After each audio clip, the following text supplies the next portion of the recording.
Primary TET অহা 2টা বছৰলৈ আমি অনুষ্ঠিত নকৰাৰ সিদ্ধান্ত গ্ৰহণ কৰিছোঁ। আৰু কিয় এই সিদ্ধান্ত গ্ৰহণ কৰিছোঁ যে ইতিমধ্যে আমাৰ টেট পাছ কৰি থোৱা যথেষ্ট সংখ্যক কেণ্ডিডেট আমাৰ আছে। আমাৰ যিমান ভেকেঞ্চি আছে এই ভেকেঞ্চিৰ কাৰণে ইতিমধ্যে টেট পাছ কৰি থোৱা আমাৰ কেণ্ডিডেট আছে। এইটো হ'ল 1 নম্বৰ কথা। দ্বিতীয় কথাটো হ'ল যে আমি আগতে চিটেট আমি এলাউ কৰা নাছিল। আমাৰ যুক্তিটো আছিল যেহেতু আমি ৰাজ্য চৰকাৰে টেট পাতিছোঁ গতিকে আমি চিটেট এলাউ কৰা নাছিল। এতিয়া আমি সিদ্ধান্তটো গ্ৰহণ কৰিছোঁ যে আমি ৰাজ্য চৰকাৰে টেট নাপাতো, এতেকে আমি চিটেট এলাউ কৰিম এতিয়া।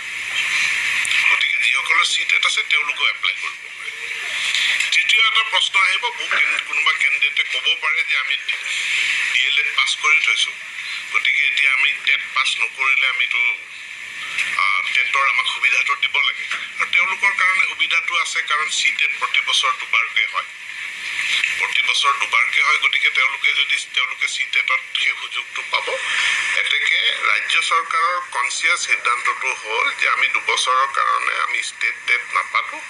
যিখিনি আমাৰ শিক্ষক শিক্ষয়িত্ৰীৰ প্ৰয়োজন হয় আমাৰ এক্সিষ্টিং পাছ কৰি থোৱা পুল অফ কেণ্ডিডেটৰ পৰা এডিশ্যনেলি অৰ চিটেট পাছ কৰা কেণ্ডিডেটৰ পৰা আমি এইখিনি গ্ৰহণ কৰিম। হাইস্কুল আৰু হায়াৰ ছেকেণ্ডেৰী কি সেইটো হ'ব?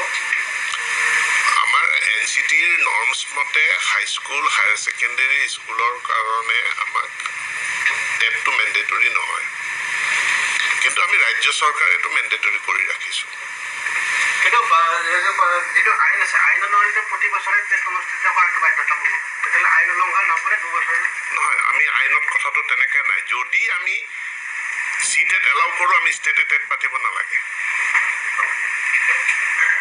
আমি যদি ষ্টেটে টেট পাতা নাই তেতিয়াহ'লে আমি চিটেট এলাউ কৰিব লাগিব। এইটো আমি এলাউ কৰাৰ সিদ্ধান্ত লৈছোঁ।